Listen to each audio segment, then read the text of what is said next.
صورت حسین کی ہم کو دکھا دے خواب میں صورت حسین کی.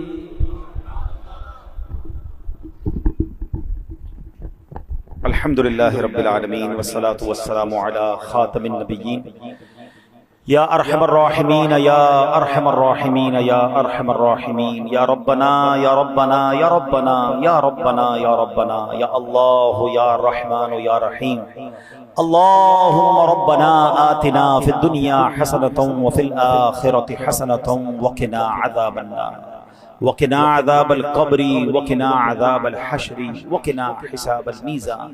یا مقلب القلوب ثبت قلوبنا على دينك یا مصرف القلوب صرف قلوبنا على طاعتك یا حل المشکلات یا حل المشکلات یا حل المشکلات حل المشکلاتنا یا اللہ یا دافع البلیات ادفع بلیاتنا یا اللہ یا قاضی الحاجات اقضی حاجاتنا یا اللہ یا ستار العیوب استر عیوبنا بسترک الجمیل یا غفار الذنوب اغفر ذنوبنا یا اللہ یا رجاء السائلین یا امان الخائفین یا ذا الجلال والاکرام نسألک حسن الختام یا ذا الجلال والاکرام نسألک حسن الختام.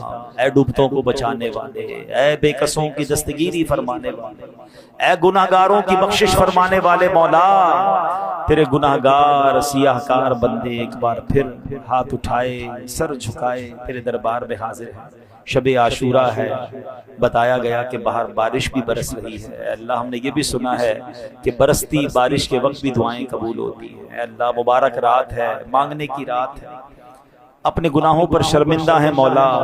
جب امام حسین اور ان کے کاروان کی طرف نظر جاتی ہے تو ہمیں شرم آنے لگتی ہے کہ انہوں نے سب کچھ قربان کر دیا، ہم نہ خواہشیں قربان کر سکے، نہ وقت قربان کر سکے، نہ مال قربان کر سکے. اے اللہ بہت ساری خطائیں کر بیٹھے. اے اللہ دین متین کی بھی کوئی خدمت نہیں ہو پائی، کرم کر دے مولا. جیسے بھی ہیں ناقص ہیں، مگر ایک بات سچی ہے ہمارے اندر کہ ہمیں امام حسین اور کربلا والوں سے پیار بڑا ہے. ہم اس محبت میں مخلص ہیں مولا، ہمارا کوئی اور مقصد نہیں. ہمیں اہل بیت سے بھی پیار ہے، ہمیں صحابہ سے بھی پیار ہے، ہمیں اولیاء سے بھی پیار ہے، اور ان سب سے پیار نبی پاک سے پیار کی وجہ سے ہے، اور آقا سے محبت ہے اللہ تیری محبت کی وجہ سے ہے. اے اللہ ان محبتوں کا واسطہ ہی پیش کر سکتے ہیں، عمل تو کوئی نہیں ہے، کچھ بھی نہیں ہے تیری بارگاہ میں پیش کرنے کے لیے. اے اللہ یہ نسبتیں، یہ محبتوں کے صدقے ہم گناہگاروں کی آج کی رات بخشش فرما، ہمارے سارے گناہ معاف فرما دے، ہمارے صغیرہ گناہ بھی معاف کر دے، ہمارے کبیرہ گناہ بھی معاف کر دے، ہمارے چھپ کر کیے ہوئے گناہ بھی معاف کر دے، ہمارے اعلانیہ گناہ بھی معاف کر دے. ہمیں یہ معلوم ہے مولا گناہ بہت ہیں، خطائیں بہت ہیں، مگر جتنے بھی گناہ ہیں تیری رحمت کے آگے کچھ نہیں ہے مولا. اگر تو نے ہمیں بخش دیا تو تیری رحمت میں کوئی کمی نہیں پڑے گی، تیرا کچھ بھی نہیں جائے گا. اے کریم آج ہمارا بیڑا پار ہو جائے گا. اے اللہ تیرے محبوب کے امتی ہیں، اگر ہمیں بخش دے گا تو تیرے حبیب بڑے راضی ہوں گے. شب عاشور کا واسطہ بس آج بخشش فرما. اے سب سے بڑے معاف کرنے والے آج ہمیں معاف فرما دے. اللہم انک عفو کریم تحب العفو فاعف عنا یا کریم فاعف عنا یا غفور.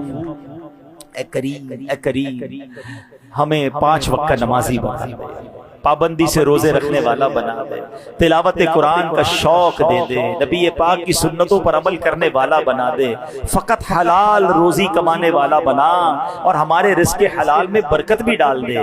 رزق حرام سے ہمیں محفوظ فرما، صحابہ اہل بیت کی سچی غلامی نصیب فرما، ہماری نسلوں کو بھی اللہ یہ غلامیاں نصیب فرما، ہمارے اور ہمارے نسلوں کے عقائد اے اللہ ہمیشہ محفوظ رہیں، ہماری نسلوں میں بھی کوئی بے ایمان بد عقیدہ پیدا پیدا نہ ہو۔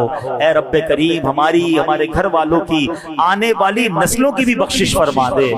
اے پروردگار ہمیں گناہوں والی زندگی اور بالخصوص یزیدی طریقے والی زندگی سے ہماری جان چھڑا دے۔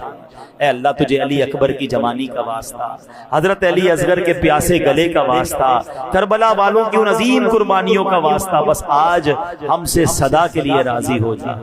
اے اللہ ہم میں جو بیمار ہیں انہیں شفا دے دے، قرض داروں کے قرضے اتر جائیں، بے اولادوں کو نیک اور صالح اولاد عطا فرما، روٹھوں کو منا دے، بچھڑوں کو ملا دے۔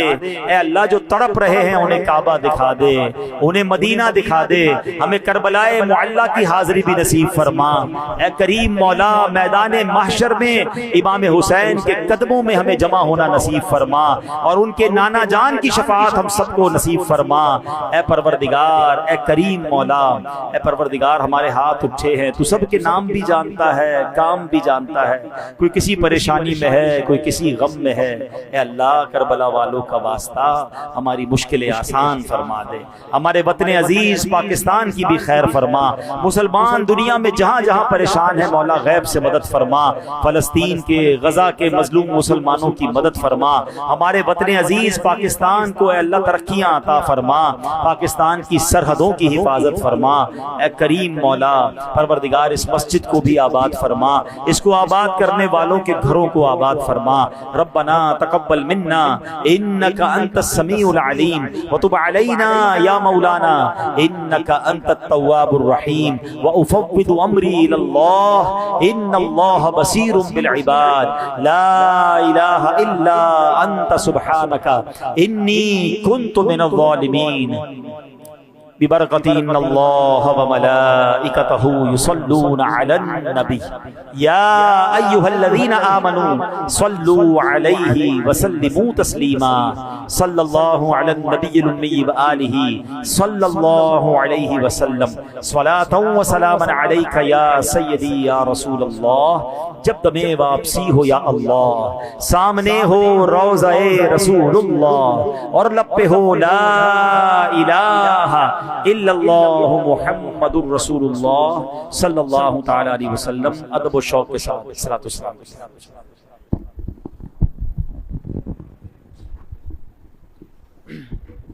سلطان کربلا کو ہمارا سلام ہو، جانان مصطفیٰ کو ہمارا سلام، میرے حسین تمہیں سلام، میرے حسین تمہیں سلام، السلام یا حسین، السلام یا حسین، السلام یا حسین۔ جس نے حق کربلا میں ادا کر دیا، جس نے حق کربلا میں ادا کر دیا، گھر کا گھر سب سپرد خدا کر دیا، گھر کا گھر سب سپرد خدا کر دیا، کر لیا نوش جس نے شہادت کا جام، کر لیا نوش جس نے شہادت کا جام، اس حسین ابن حیدر پہ لاکھوں سلام، میرے حسین تمہیں سلام، میرے حسین تمہیں سلام، السلام یا حسین، السلام۔ جن کو دھوکے سے کوفے بلایا گیا، جن کو بیٹھے بٹھائے ستایا گیا، جن کو دھوکے سے کوفے بلایا گیا، جن کو بیٹھے بٹھائے ستایا گیا، جن کے بچوں کو پیاسا رلایا گیا، جن کی گردن پہ خنجر چلایا گیا، اس حسین ابن حیدر پہ لاکھوں سلام میرے حسین تمہیں سلام میرے حسین تمہیں سلام السلام یا حسین سلام یا حسین السلام یا کر چکا وہ حبیب اپنی حجت تمام کر چکا وہ حبیب اپنی حجت تمام لے کے اللہ اور اپنے نانا کا نام لے کے اللہ اور اپنے نانا کا نام کوفیوں کو سنایا خدا کا کلام کوفیوں کو سنایا خدا کا کلام اور فدا ہو گیا جان خیر الانام اس حسین ابن حیدر پہ لاکھوں سلام میرے حسین تمہیں سلام میرے حسین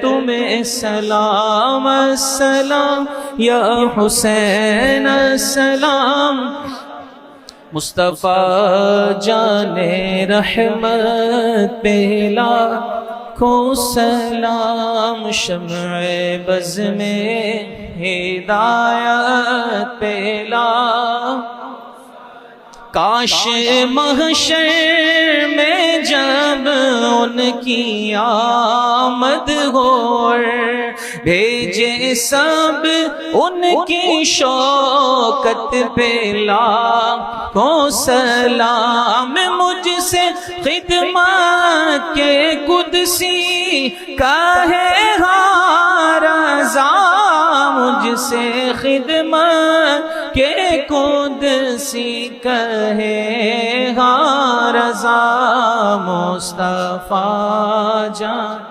رحمت پہ لاکھوں سلام شمع بز میں ہدایت